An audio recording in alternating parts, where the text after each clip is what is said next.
யாராவது ஃபோட்டோ எடுக்கணும்னு நம்மளே எடுத்துருவோம். ஸோ நம்மளுக்கு அந்த ஃபோட்டோகிராஃபி யாரும் சொல்லிக் கொடுக்காதே வந்துடுச்சு. அருமை.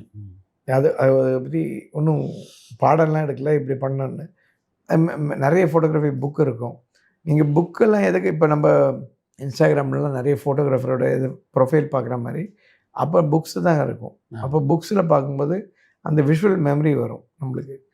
எங்கேயோ பார்த்த ஒரு இமேஜ் மைண்டில் உட்காந்துரும். அது நாளைக்கு ஏதோ ஒரு ஃபோட்டோ எடுக்கும்போது நம்ம இப்படி கம்போஸ் பண்ணலாம், பின்னாடி இது வைக்கலாம், அப்படி அங்கேயே பார்த்துருக்கோமே, அந்த படம் நம்மளை இம்பேக்ட் பண்ணியிருக்கோம். அதோட வெளிப்பாடே எங்கேயா வந்துடும். ஸோ அப்படி தான் நான் ஃபோட்டோ எடுக்க ஆரம்பித்தேன். அப்படி ஃபோட்டோ போது ஃபோட்டோ எடுக்கிறதுனா ப்ரொஃபஷனல் இல்லை, யாரோ ஃப்ரெண்ட்ஸுக்கெலாம் எடுத்து கொடுப்பேன். அதை யாராவது கேட்டாக்க ஃபோட்டோ எடுத்து கொடுப்பேன். அப்படி ஏதோ ஒரு வீட்டுக்கு போனபோது அவங்க ஒரு ஃபோட்டோ எடுத்தேன். அந்த ஃபோட்டோ பார்த்துட்டு என்ன கேமராவில் எப்படி இதில் என்ன பண்ணேன்னு கேட்டாங்க. அவங்க வீட்டு கேமரா அது. நான் ஒன்றும் பண்ணல. என்ன இல்லை அந்த கடைக்காரர் பேசணும்னு சொல்கிறாரு. அந்த கடைக்காரர்கிட்ட கொடுத்தாங்க. அந்த கடைக்காரர் என்னை கேட்டார், நீங்கள் என்ன செட்டிங் பண்ணீங்க? நான் ஒன்றும் செட்டிங்லாம் பண்ணல, சும்மா வராண்டாவில் உட்காந்து ஒருத்தர் எடுத்தேன்னு. இல்லை அதில் பார்த்தா ப்ரொஃபஷனல் ஃபோட்டோகிராஃபர் எடுத்த மாதிரி இருக்குன்னு சொன்னார்.